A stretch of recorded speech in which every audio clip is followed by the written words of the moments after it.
The emotional cinematic masterpiece about the raw mindset of a teenage boy caught in a formidable situation where he must decide whether to save a life that so desperately wants to live, or to leave no stone unturned and finish what he'd started. Here to discuss the makings of this miraculous independent discovery, when and what we can see about her newer endeavors in the nearby future. Today on Cartoon Chaos, we're talking about Noose with none other than Shirley Zhou herself. Let's get chaotic!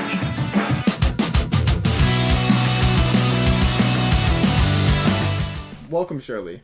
Mind if I call you Lee? Lee? I don't know. No, Shirley. I don't know. No one's ever gave me that nickname before, so I'm sure call me whatever. I watched your video, Makings of Noose, and I've heard you speak about the film being one of the most stressful projects you have worked on. The rejections from film festivals, despite you turning the negative connotation into something more in a positive light. Do you believe that the film festivals even watched your film instead of just like looking at the name and judging it for prejudgment? I do. I definitely do. I think the kind of films that film festivals like, they tend to like more like artistic kind of films. And I am aware that like, yeah, the animation quality of News is like not as good. So it doesn't surprise me that it didn't get into a lot of film festivals. I think it doesn't really fit that genre that film festivals really like. But it is what it is. Well, I mean, well, the thing is, if you think about it, the artsy type film, I honestly disagree with that because I believe Noose is one of the most artsy independent films you're gonna get because it's raw. It's showing the most outward pain of something into positive light. It's the essence of the film that makes more of the concept and the art inside. Because yeah, it's maybe not visually appealing with all these magical colors and maybe it's not as fluid, but to me it was pretty fluid. The style could have been changed, but there was the entire thing was it captured me. It captured a lot of people. I'm not the only one. 800,000 people agree with you. Like, I guess, but they do take into consideration, yeah, like the visual style as well. So, maybe because the animation style might not fit, the taste of the people that are curating the film yeah. festival. But it is what it is. All right. So, during your time attending UCLA, have you ever considered changing majors? And if so, have you ever actually changed any majors? I got into UCLA as an undeclared major, so I didn't have a major at all in the beginning. And I had considered trying to be a DESMA major, which was like a design media arts major, basically more for like graphic design and motion graphics. And I applied to that program, and I didn't get in. I got rejected from that program. And I kind of had the option of either reapplying again the next year or kind of pursuing film. And film was kind of risky because it's very competitive to get in, and there was just this high chance that I wouldn't be able to get in. And so I didn't know if I wanted to throw away my shot at trying to be a design media arts major or trying for the first time for film. But like ultimately, film was what I wanted to do. Narrative animation was what I wanted to do more so than motion graphics and graphic design. So that's why I kind of took the plunge and I decided to apply for film, and I ended up getting in surprisingly. And It's amazing. Yeah. Like, do you feel like when you got accepted, like how was your response internally? It was very surreal because I was very preparing myself for a rejection because I knew people that had applied, they didn't get in, and like they only accept about 15 people from the school that apply, and like about like 100 people are applying. So like I just was really preparing to just not get in, and I didn't even tell anybody that I was applying because like I had told people I was applying to DESMA, and when I didn't get in, I had to do that embarrassing thing of like having to, when people ask you about it, you have to like tell them like, oh, I didn't get in. So I purposely kind of kept it hidden that I applied to the film school. And when I got in, it was just like this internal celebration. I couldn't really like tell anybody or celebrate, but like I guess it was just really like happy inside. That's good. Now, something I wanted to ask you. While working on the independent film Noose, were there any scenarios you felt that the short film would never come to be where it is now? Like, made at all? Yeah, because I had to finish this film by June during my senior year, and like it's a 7-minute film. Most people don't do films that long for that deadline in particular, and there was like the risk that it just wouldn't be done. So I really did have to like cut corners in places. So like that's why the animation is not that smooth. It's animated on threes.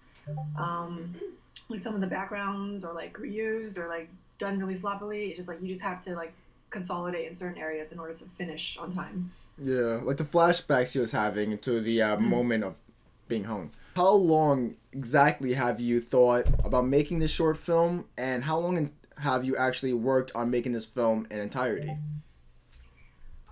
Like in terms of just like thinking of a story and everything, maybe just like a month or two, and then actual like production was about half a year. So in terms of concepts, it was like a month or two. Yeah, yeah. Like this wasn't like a story that was brewing in me for like years and years. Like this was something I kind of just like thought of on like because I knew I had to make a film, so like I was just thinking of ideas for it, and it ended up being that. It's funny you say something that you've been working on for years and years that wasn't brewing, but like I actually have something about that, but not with this. It's actually at the bottom because I did a little digging. Mm. Now, subsiding your creation of Noose, how's the natural home life of Shirley Zhou? I've read on your website, shirleyzhou.com, link in the description. Now, that you speak Chinese conversationally, while English was stated as natively. Now, personally, I didn't learn Chinese in my many, many attempts of trying, but how did you learn so well? Chinese, I mean, Chinese is pretty bad to be honest. So like, I can't really say that I've learned it well. But growing up, I did go to Chinese school for a couple years. So like that's how and my family's Chinese, so it kind of makes sense. Well, I wouldn't just assume the language with the cultural background because that's racist. But the only thing I do want to ask is, was it Mandarin or Cantonese? Oh yeah, so like I went to school for Mandarin, but my parents speak Cantonese at home, so I've kind of had this weird mishmash of like language going on. Right? My Mandarin is much better than my Chinese because I learned it formally, but I can't understand some Cantonese. That's cool. No, because when I was actually at school, I'm not gonna say the school's name, but it's B Studio. It's in New York. When I went to school, I actually had two friends. I had Talfon. He was Mandarin exchange student. And my friend Haley, who was my bro, Cantonese and whatever. It was messed up because my teacher would force Haley to try to translate what Talfon was saying, and he was crying in tears, saying it's not the same dialect. He's like, "You racist." He's like, "Just because I'm Chinese doesn't mean I know what he's saying." And I would always be like, "Dude, just calm down. Just calm down. She's gone now, bro. She's gone." Because Mandarin is like the standard, so people that usually can speak Cantonese, they generally can understand Mandarin to some degree. It's just it is different. But, it's just certain vowels and certain phrases. Now, I see in many of your works as Noose and your upcoming short film, On My Mind, are both using symbolism as well as personification. Now, what I wanted to ask is there any interpersonal or personal reasons as towards why you use personification and many symbolisms in your films? I don't think there is like an overt, like intentional reason. It just kind of ended up being that way in terms of like writing the story. But I do enjoy writing stories that like are about like human emotion or human experiences and stuff. So that's kind of where it comes from. All right. Now, at what stage of your life did you decide that animation was going to be a part of your life?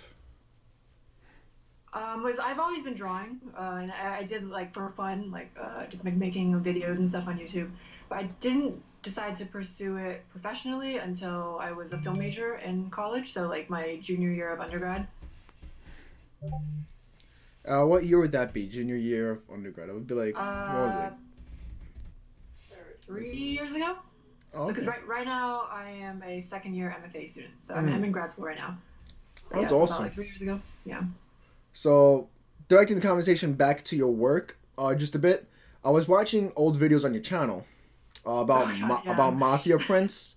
From the opening sequences, I've broken down a couple of theories based on certain frames upon your inspiration to your new film, On My Mind. Yeah. The opening shows a crow, or perhaps even a raven, to me, already showing a close similarity, as well as matching the lyrics. I've seen the main character saying, "I have no faith in the dream of a noble future," which somehow ties me with a man lost in a morbid depression of the reality he's in, his perception. Now, can you fill in any blanks or tell me if I'm wrong? If so, like, what inspired you to create On My Mind? So the Mafia Prince and On My Mind completely different things. Nothing to do with each other. What? Oh snap! Yeah, nothing to do. I made Mafia Prince years ago, and On My Mind was totally different. In terms of like why specifically like a raven or a crow is because like I want to personify that idea of something on your mind and like an animal that's like small and can like fit on someone's head, like a bird of some Because it's sort, cute, like, you know? Like, you see my neighbor Totoro, the little thing. Yeah. Oh, what was your second question, or? And basically, you fill in the blanks or tell me if I'm wrong. So basically, it's like what inspired you to create On My Mind and Mafia Prince. Well, Mafia Prince was like something that I just developed when I was like in 8th grade or whatever, and that was like the kind of story where I was like developing it for years and years and years and trying to like turn it into something once I like had the skills to be able to. So that's what I thought, and basically because the thing is, I actually have the show Critical Cartoon Conspiracy, so it's crazy to talk to the creator that just debunked my theory as, nah, you're wrong, but this is why though. And it's crazy because when you see it and break it down, when you're watching frame by frame of Mafia Prince and watching frame by frame of your teaser On My Mind, it's like it has that vibe. I don't know how to describe it. That vibe. They're like completely different genres too. Wow. So can you give me a little insight of what the difference really is? Okay, well, Mafia Prince never came to fruition, but Mafia Prince is like a more like action, action romance drama. Whereas On My Mind is a slice of life kind of comedy short film. And also, it's like On My Mind is a short film, and Mafia Prince was meant to be this long, like web series that like spanned over multiple episodes kind of project. That's amazing. Yeah. I'm just a little shocked right now because usually my theories are like 100% right, and I'm just like, wait a second, whoa, I'm wrong. It's just that moment of clarity that I've never gotten. That I wish I've gotten from so many creators, because I make a lot of theories. I'm making like those connections. That's pretty cool that someone would like look through my work and like try to piece them together. But it's like those two are not connected. So basically, what inspired On My Mind? What was that story development? Because when I was watching your story of Noose, basically on Noose, guys, there was this whole processing with the sketchbooks. First, it was with a girl and a guy, then it became a boy and a dog, and you said yourself you were very intrigued with that relationship, and then you wanted to do something more with that. Was there something similar with On My Mind? Yes. I'm not going to talk too much about it just because the film hasn't even been put out yet, and like I guess people wouldn't understand what I'm talking about. They haven't even seen it, but that particular film is based off of like a personal life experience and like that I went through. So I mean, once you guys see it, and once I eventually release a making of for that video, I would go into depth more about the pre-production work that went into that. That is amazing, and I would love to hear all about it one day. Like, I would love to just see it and just like, when you are like, do you plan, like, I didn't write this stupid thing down. This thing is done already, but did you ever plan to do anything different with your channel, like adding more speed paint or maybe more behind the scenes footage, basically things like that? Because like in the beginning, I was a very casual YouTuber, and I put on like just a plethora of like random stuff. So I had like speed paint, and I had like little like junky animations, and I had like I was into like the Vocaloid Utau phase. I had some Utau stuff on there.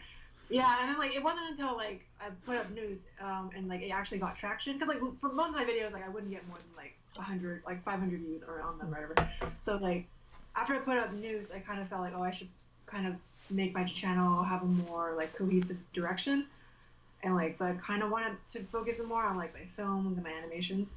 But I do want to try to keep it active, and I'm not really sure like what kind of content I can put out in between films, because the films take so long to make. So. Well, have you heard of these like I've seen a lot of YouTubers, especially in our field of animation, put up these animation memes, and I did want to make some of those, and I started one last week, but really? I didn't finish it. Yeah, because I underestimated how long that it would take, because I did want to like try to make one that had like actual animation in it, because there are some memes where it's literally just like a picture flipping back and forth. Yeah. Yes, I did want to try to like make one that like had a bit more movement to it, but you know it takes time. More obviously. life. Yeah. I like that. And I'm currently in production of my thesis film right now, so it's kind of hard to balance multiple projects at the same time. That's understandable.